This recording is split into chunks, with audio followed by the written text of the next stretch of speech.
Hey guys, welcome to the review show. My name's Austin. Hurry Up Tomorrow stars The Weeknd.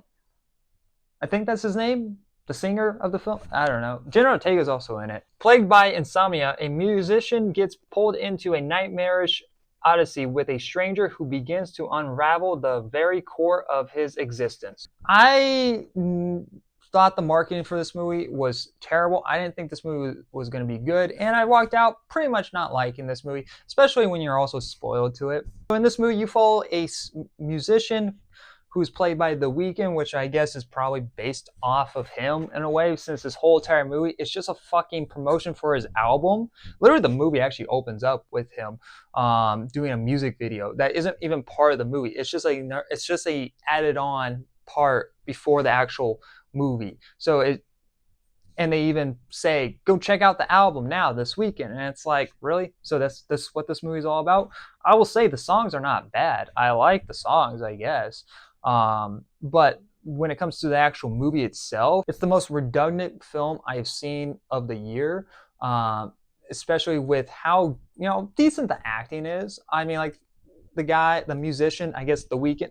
I don't know what they call. I'm just going to call him the musician. But the main lead of the film, who's pretty much an asshole to anyone who comes across his path, is this guy who is dealing with trauma with this breakup situation. So his life is kind of somewhat raveled by this, and he's kind of not in the right headspace. So his tour is now kind of getting messed up. And you have Jenna Ortega, who plays this crazy fan, and throughout the whole entire film, you're asking, what is the fucking point of this movie?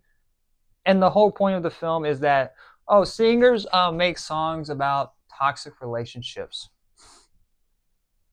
Yeah, I didn't hear that. That's something new. You don't learn the reason for the breakup in the relationship of this singer, and next, Jenna Ortega's character is just there.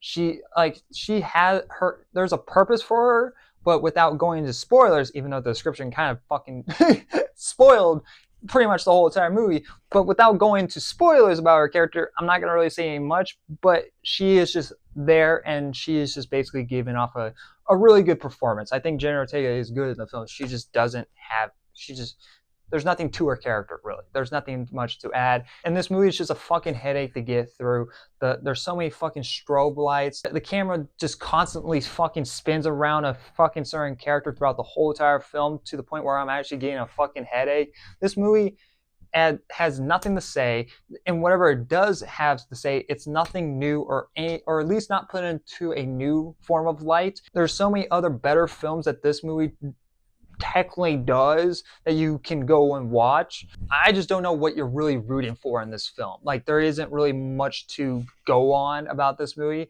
I wouldn't be shocked that the script of this film isn't more than 20 pages.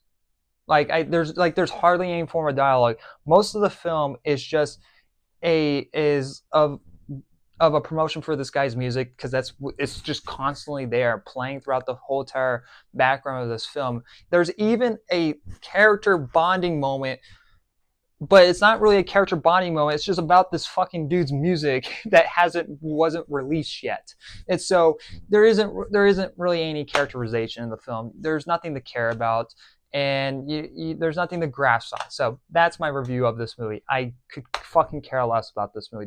There isn't really anything. I'm gonna give Hurry Up Tomorrow a F. Like, even I would like to give it maybe a D minus, but an F suits well for this film. I could care less about anything in this movie. I will not remember fucking shit about this movie.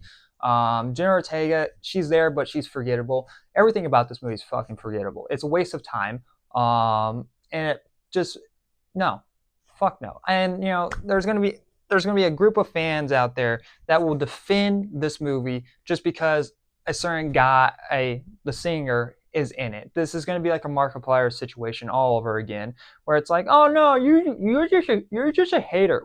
But if you actually did some research on the guy, you would understand. Then it would explain the breakup situation. I hate that fucking excuse. I never like that excuse. I should not have to go out outside the movie to do research to like the movie, to appreciate it. Even if I did, I wouldn't even appreciate it anyways, because nothing about the movie has anything that's interesting to say. Even if I knew the situation, it doesn't actually have anything interesting to say. That's the fucking problem with the film. So don't bother your time wasting your time with this movie. Go watch Final Destination. You don't even have to see the other films to see that movie. So go watch Final Destination Bloodlines. You'll have a better time with that film, even though I don't think that film is all great. But if you're going to go see something this weekend and there's nothing else for you to see, you will have a better time with that movie. So go see that instead. Don't waste your time with this. Anyway, guys, thanks for watching. Like always, I'll see you guys in the next review. Bye, guys.